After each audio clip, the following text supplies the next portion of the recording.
On behalf of Westmoreland County Community College and Phi Theta Kappa Alpha Upsilon chapter, I'm Dr. Kevin Copper, and I want to welcome you to Westmoreland Wellness, a series that is dedicated to giving informative information to help our community. As you can tell, I am super excited about the people that we have in the Zoom chat today. So I want to get to Dr. Stewart, who is really going to be spending most of the time giving us information today. But before I do that, I have to introduce two of the outstanding students that we have on hand. So the first one, I'm going to introduce them and I'll have them maybe tell us what their major is or a little bit about themselves. The first one, let's go with Rudy Rhodes. So tell us a little bit about yourself, Rudy. Rudy Rhodes. I am the Vice President for Strength and Fitness, also coordinating with PTK on this this community event. I am a paralegal major pursuing a paralegal degree, and I've decided to help. I volunteered our Strength and Fitness Club for this because on top of physical strength and fitness, mental strength, mental well-being is also a very huge and important factor, especially with what's going on with COVID-19. So I am also excited to ask some questions, get some information, and disperse that information to anyone who finds it useful or may need it. Hey, thank you very much, Rudy. And I'm fortunate that I get to work with these students all the time. In fact, they're probably even sick of me at this point, to be honest, because we get to meet in a lot of Zoom meetings. And top among that list would be our president. So the president of our chapter is Thomas Paul. Tell us a little bit about yourself, Tom. Well, first off, thank you, Dr. Stewart, for joining us today. It's greatly appreciated. My name's Tom Paul. I am a former Marine, and I am a business admin major here at Westmoreland Community College. I am the current PTK chapter president. I'm also the sitting president for Strength and Fitness. So this whole event has been something of a pet project, if you will, getting the health and wellness of our community to better, in order to be able to better everyone has been something that's very big to me, or very important to me rather. So Dr. Stewart, I can't thank you enough for joining us today. Dr. Copper, you know how well I care about these projects. So I don't think that I really need to go any more into that, but I think we have a great interview for everyone today, and I look forward to to getting this underway.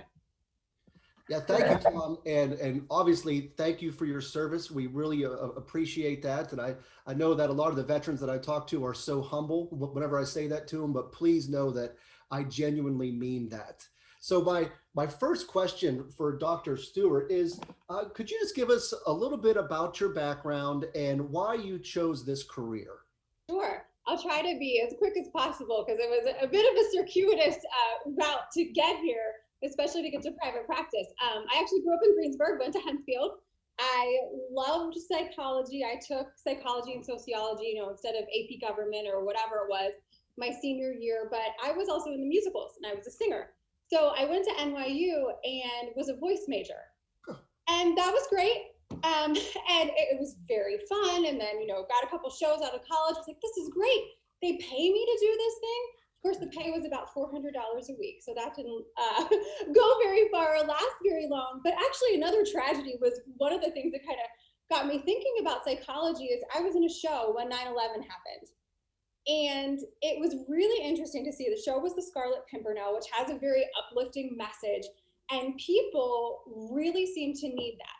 So I felt like I was helping people, but singing and dancing is fun and I love it. I still like to do it. I still like to watch it, but it didn't necessarily give me a deep sense of meaning anymore.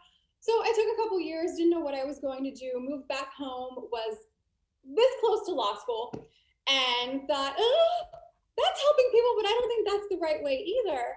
And then I ended up in the Masters of Counseling Psychology program at Chatham because I'd moved back to Pittsburgh and thought, okay, I'm here. Let's see what's available. I just decided I'll apply, and they said, well, we have room next week. So I started that fall.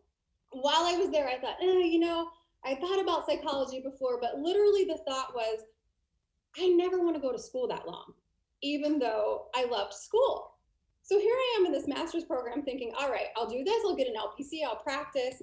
Well, then I had my field placements at Torrance State Hospital, and I loved it.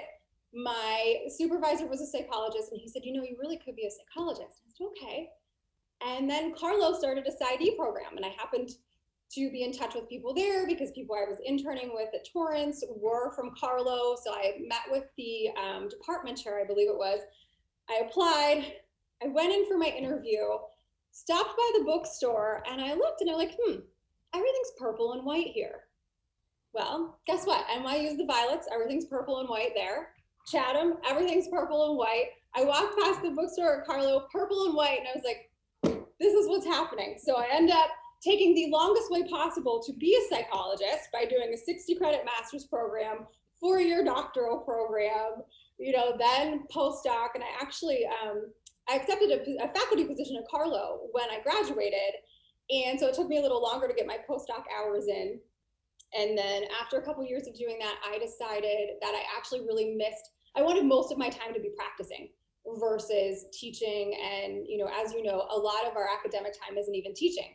It's on committees and that kind of stuff. So then I went to AGH for 3 years, which was great because I got to practice. And then I also supervised residents, interns, postdocs. And then after a few years of that, I decided I'm a bit of a control freak, so why not open my own practice? And here I am starting my 4th year. And honestly, it's been wonderful. I love being a psychologist. I love helping people. So thank you all for giving me this other way to contribute and to give back to the community.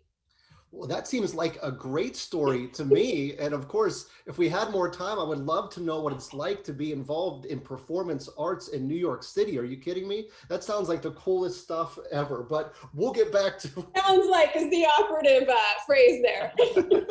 We'll get back to why we're here today. So explain mental health and how it can affect individuals. Right. So I'm really glad that you asked mental health, because usually what we end up talking about is psychopathology and mental illness. But when we talk about mental health, we're talking about someone's emotional, psychological, and social well-being, and it affects how we think and feel and act as we cope with life.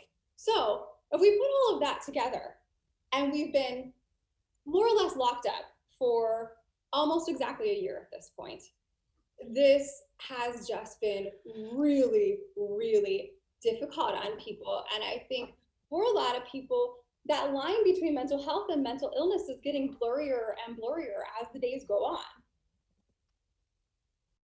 This is certainly a very timely conversation that we're having with you. That's great. Yeah, absolutely. I think too, I mean, if we think about mental health encompassing social well-being, that really gets at what is probably the biggest issue given our COVID lockdowns and restrictions. And even, you know, like, this is great. I'm so glad I get to meet you all this way, but it actually takes a little bit of a bigger toll in terms of, you know, emotionally and psychologically and socially, because we actually have more to attend to in a Zoom meeting. And so that gets draining, and we still aren't getting the same social connection. Right. Speaking of mental health and COVID, Dr. Stewart, can you explain some of the observations that you've seen since the pandemic started and whatnot? Absolutely. So clinically, you know, I would say we had a couple of weeks of where everybody was just kind of like, it's okay, I can do this last March.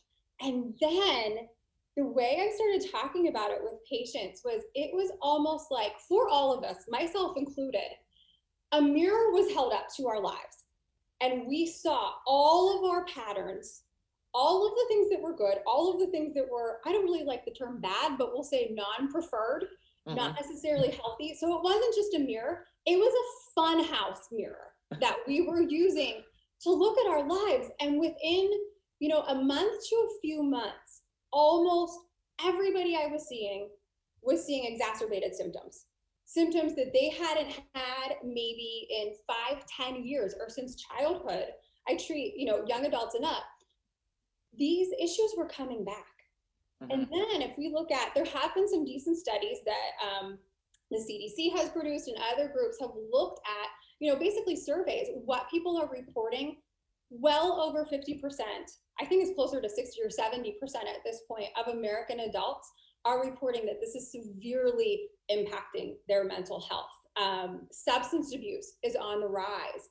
Things like eating disorders, which we wouldn't necessarily think of as being impacted by something like this.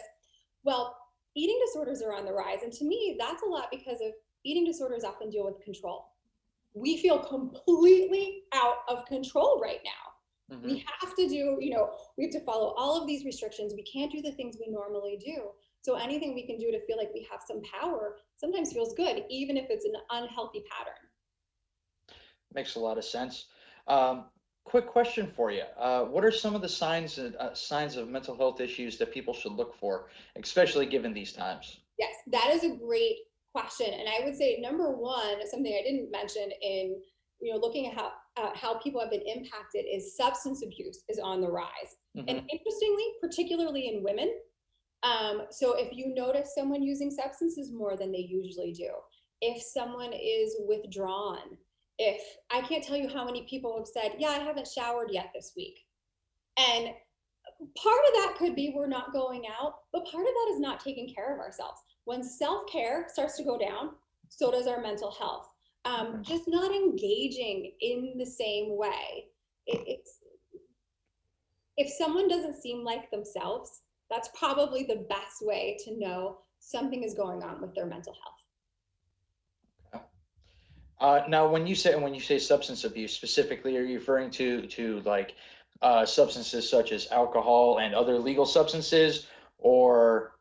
Across the board, Tom. So it could be alcohol, and alcohol specifically is on the rise. But it could be alcohol, it could be prescription drugs, it could be narcotics, it could be, illicit substances. But I think part of that too is there's this sense of like, what do we have to do?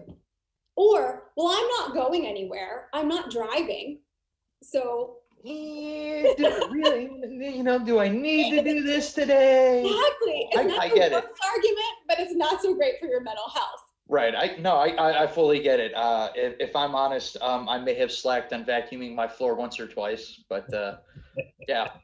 I mean, I may or may not wear the same clothes all week, but I shower. Well, at least we're all human, right? Yeah, absolutely. Rudy, if you want to go ahead.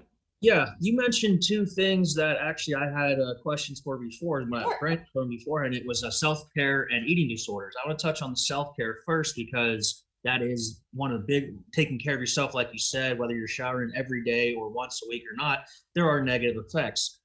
What if you already have pre-existing conditions, like say you are a diabetic or you suffer some sort of physical injury that impairs your ability to function what we would consider as normal? How would you take care of yourself mentally or mental self-care in that case? That is a great question. And I will tell you, one of the number one things I think of clinically, and especially right now, is maintaining a schedule, maintaining some consistency. Because again, we're feeling out of control. It's easy, when we're working from home, when we're engaged in our classes from home, it's really easy to let things bleed into the next thing. And that's when we lose things like, you mentioned, what if you're diabetic?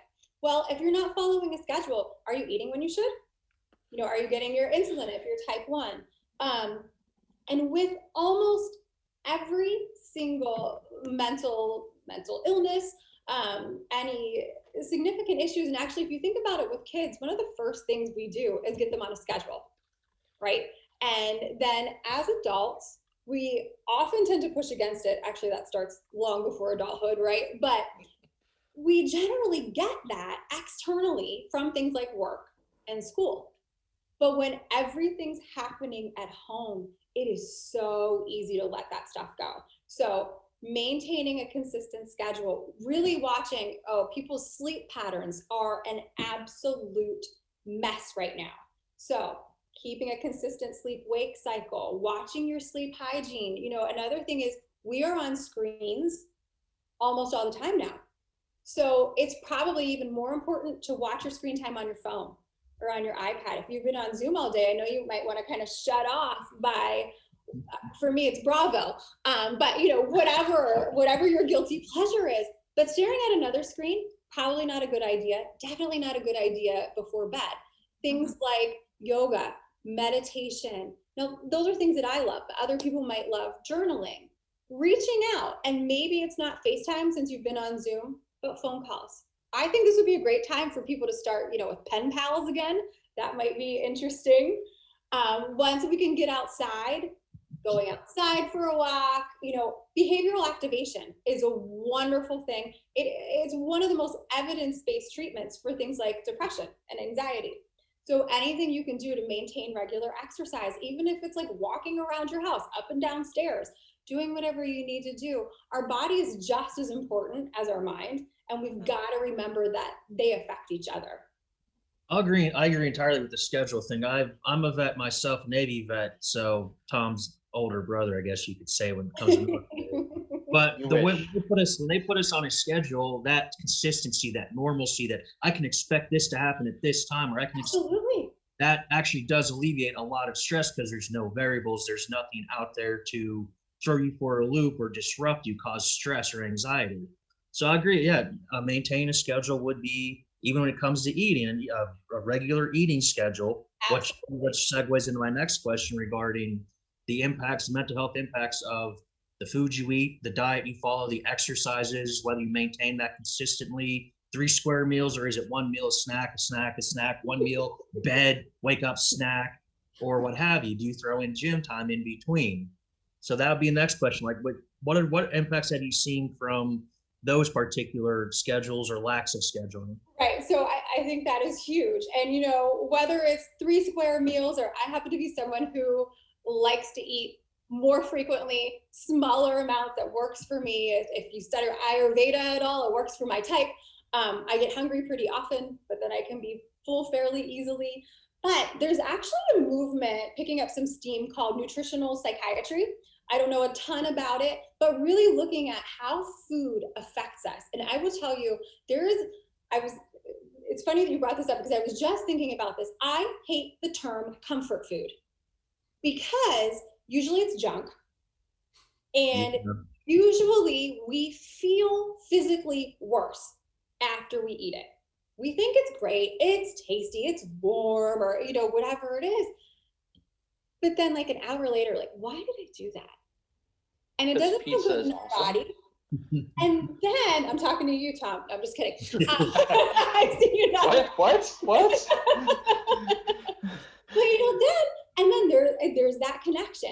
I personally feel best eating a vegetarian diet, lots of vegetables, nuts, beans, etc. I don't think there's one diet that's perfect for everybody. But eating consistently, not eating a lot of junk, generally, has been shown. And I think most of us can appreciate that we feel better when we eat that way. I have a patient who I've been seeing for probably 6 years. Wonderful man, severely depressed. And we've gotten him, and to his credit, through this quarantine, he is exercising every day, is eating really well, following a system called Noom. He's down 25 pounds. Oh, wow. Yes, and this is not to say that you need to be using this pandemic in that way. But I will tell you that I am totally confident that he would not be doing so well mentally and emotionally if he wasn't taking this good care of himself physically. That is awesome. It's good to hear people actually like doing those things. Even Noom, I've heard of yeah, awesome. Yeah, it's interesting. I know, of course, first of all, you would, if you went back to the classroom, Dr. Stewart, you would be great. And this is why I feel like taking notes. So like, as I'm sitting here, I'm trying to stop myself. I'm like, oh, I better get that down as soon as I. Well, keep in mind, I'm used to listening more than talking so much. So this is a nice change for me.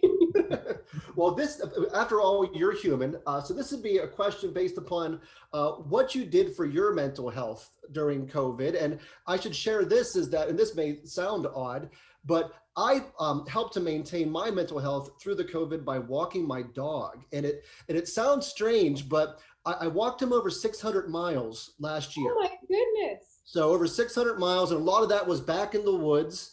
And one thing is like there's great people at the parks, and usually animal people are kind, so you could have conversations and interaction with people. And then being with an animal is nice as well because it gives you a lot of love and positive reinforcement. So for me, I never really put it in context of why I did that until I heard you speak today, because walking the dog was the one thing I could control. Absolutely. And you're getting outside and there's some social connection and you're moving your body, all wonderful things for your mental health. And my kids didn't believe that I could do it. There was a bad 90s song that said, I will walk 500 miles. I played that and I told them that I was going to do it. And they're like, Dad, you can't walk 500 miles. So I had that kind of challenge from the kids, but more importantly, it helped me to feel well during all of it and really positive, and to get that vitamin D coming from the sun too, which is really helpful. So what did you do? You're human. So what kind of tips do you have? So I am very lucky that I had a very well-established yoga and meditation practice. I practice and teach both of those. So there were days I was spending like 12 hours or more in my office, so to not annoy my husband. I had 2 space heaters. I have a meditation room in the office. So I have my yoga mat, 2 space heaters, and I would practice downstairs, wash myself off as best as possible, come upstairs and start seeing people. So yoga, meditation, schedule. And then for me, this is not necessarily what I would recommend for everybody, but because I generally see between 6 and 9 people a day, 5 days a week, when I come home, I cannot talk to people. I do not need any more interaction for at least a half hour. So I will at times walk in and tell my husband I'm home, or actually I'll text him when I'm leaving and say, I'm on my way home. And if we eat right away, that's fine. And then I say, I need 30 minutes or so.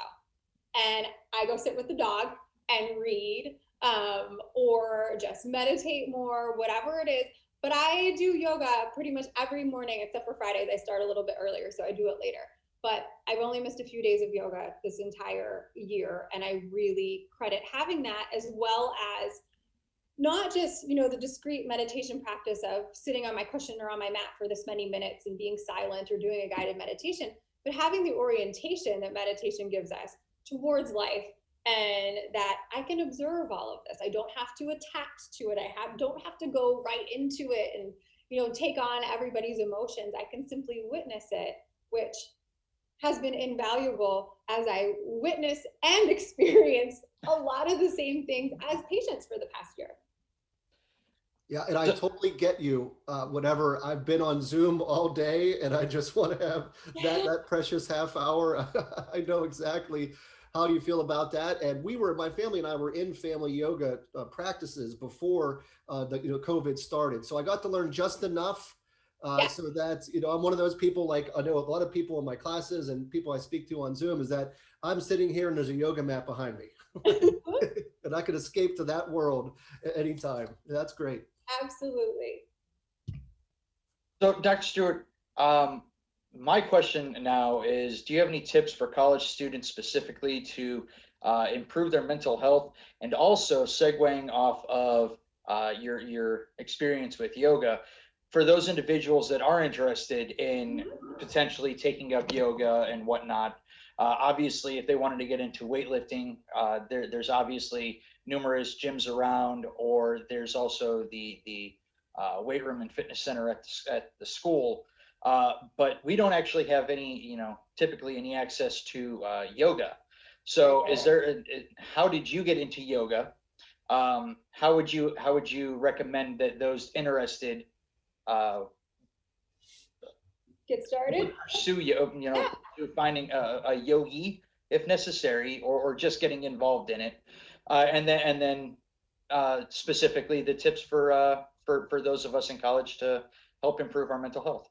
Sure. Well, I think those actually really go together, right? Because if we're talking about people in college, I think, you may need a little bit of that 30 minutes to yourself or whatever it is, like I do, after being on Zoom classes and interacting all day. That said, I don't know how much parents will like this, but I think particularly for traditional college students, classes are one part of your college experience. And a lot of your college experience is the social connection, is, getting your footing, making connections in terms of new jobs and that kind of stuff.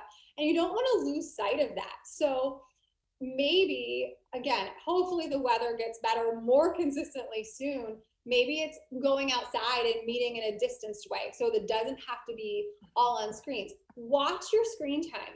Also, generally we're talking about younger, healthier people who are less likely to be significantly impacted by a COVID, by the disease. Now, I'm certainly not talking about any specific risk factors or encouraging anybody to do anything that puts themselves in danger.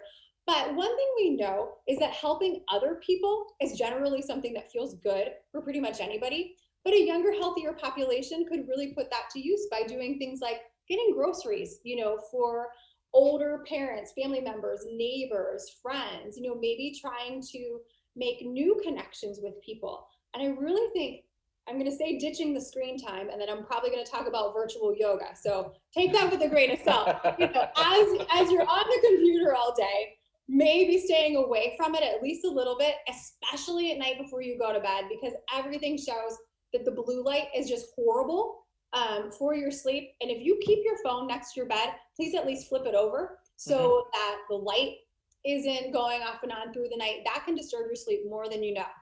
Now, in terms of yoga, you've got a lot of options. Most studios are actually open now in person. Okay.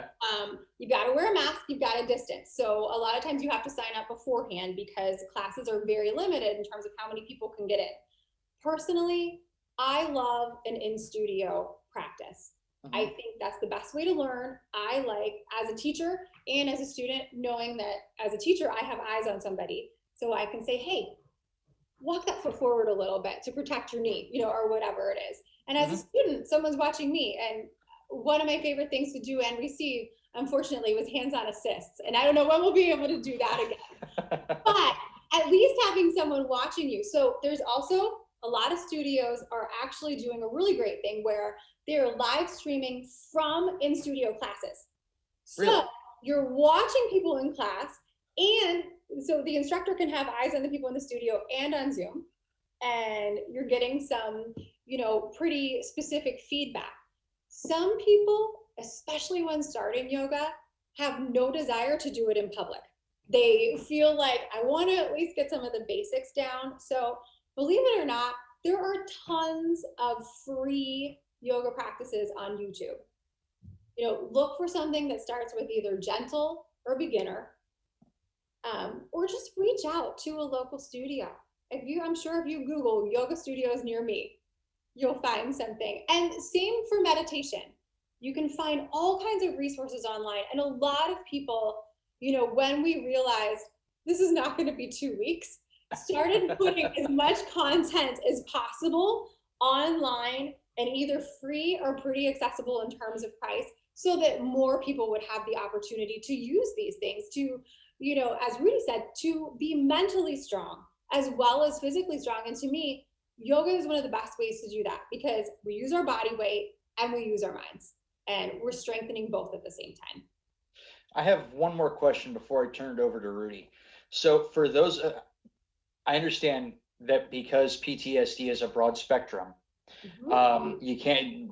you would have to tailor things to individual and people. However, there are a lot of veterans that are attending colleges at the moment, that are in the community and whatnot. Is there any advice that you can give specifically to us to help us with our dealing with our PTSD issues, etc., since we have you on the line today? So I may be the exact right person or the most biased person to ask about this, because the meditation protocol that I've actually trained in, that I practice and that I teach, is evidence-based for PTSD. Actually, the evidence initially came from the VA. So really? Absolutely. So this was actually, it's a 10-step protocol. It was, I would say it was synthesized by a psychologist and yogi named Richard Miller. So it's based on ancient yoga nidra practices, but Richard was working in the VA, and he saw the effects of PTSD, and really as you may know, what happens, one of the worst things with PTSD is there is never a sense of ease. We are always on guard. There's hypervigilance. It's expecting a problem, either physically or to be triggered and have a flashback at any moment. So Richard decided, if I'm going to use this in the VA, if I'm going to the government and saying, I want to use something with yoga in the name, I better have a really strong evidence base. So he administered the protocol to veterans struggling with PTSD, and they saw just an overwhelming reduction in symptoms, as well as an increase in resilience, which is, what we want for anybody, but particularly for our veterans. So he took that work back to the VA. He called it iRest because that was when iPhones, iPods, everything, was kind of going off. And all the Apple craze. Exactly. And it's actually for integrative restoration. So he takes it to them and says, I have this protocol called iRest. And they said, your evidence is so good, we don't care what you call it. Well, you already settled on iRest. So that's that. So something that anybody can check out is irest.org. And there are links to tons of different meditations guided by Richard and other senior trainers that they can experience. And it's a good, safe way to get back into your body, because what happens with PTSD, trauma, a lot of other mental illnesses is we get stuck in the mind, right? In memories, in flashbacks, in nightmares, and the body and any physical sensation becomes dangerous. So part of the protocol is just walking through different parts of the body and feeling things, just a sensation. But the most important part is building what we call our inner resource, which is an internal structure eventually of resilience, of security, of ease, where we can take whatever life throws at us, like a global pandemic, as well as everything else that has happened this past year, and approach it a little more openly. Awesome. Well, I want to thank you, and I'm going to turn it over to Rudy, but thank you again so much for joining us today. Thanks for having me. So for my last question, you pretty much hit everything about it. The only thing I would ask would be what with eating more so, you already hit the physical exercises, what you prefer, what you like to do. With the eating, I know you said you follow more so a vegetarian diet, fruits or veggies, nuts, berries, all the stuff that's obviously non-animal items.